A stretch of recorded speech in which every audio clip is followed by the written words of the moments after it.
ধানমন্ডির ৩২ নম্বরের বাড়িটি অনেকেই বলছেন যে বিক্ষুব্ধ ছাত্র জনতা তাদের ক্ষোভের বহিঃপ্রকাশ হিসাবে এই ভাঙচুরগুলো চালাচ্ছে। অনেকেই বলছেন যে না, এটি একটি রাজনৈতিক প্রতিহিংসার বহিঃপ্রকাশ মাত্র।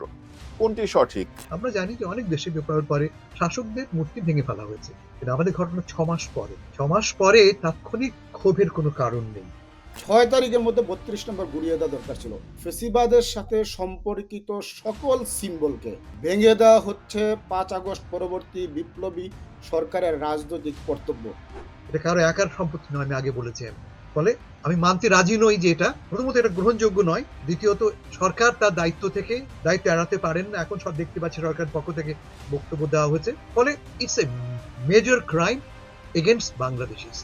৬ মাস পর যে ৩২ নম্বরের বাড়িটি ভাঙতে হইল তরুণ প্রজন্মকে বা আমাদের দলের নেতাকর্মীদেরকে, আমি মনে করি এটা হচ্ছে আমাদের প্রতি একটা জুলুম। আমাদেরকে বাধ্য করা হয়েছে। কেন আমরা ৩২ নম্বরকে ভাঙতে যাব? আমি এই রেসপন্ডের সাথে একটা প্রশ্ন জুড়ে দেই, সেটা হচ্ছে আপনারা দুইজন খুবই বিপরীতমুখী অবস্থানে আছেন এই বিষয়টি নিয়ে। অ্যাটলিস্ট কমিউনিস্ট সাহেব বলছেন যে ফ্যাসিবাদের সিম্বল সবগুলিকে নিশ্চিহ্ন করতে হবে। গণভবন কি সিম্বল নয়?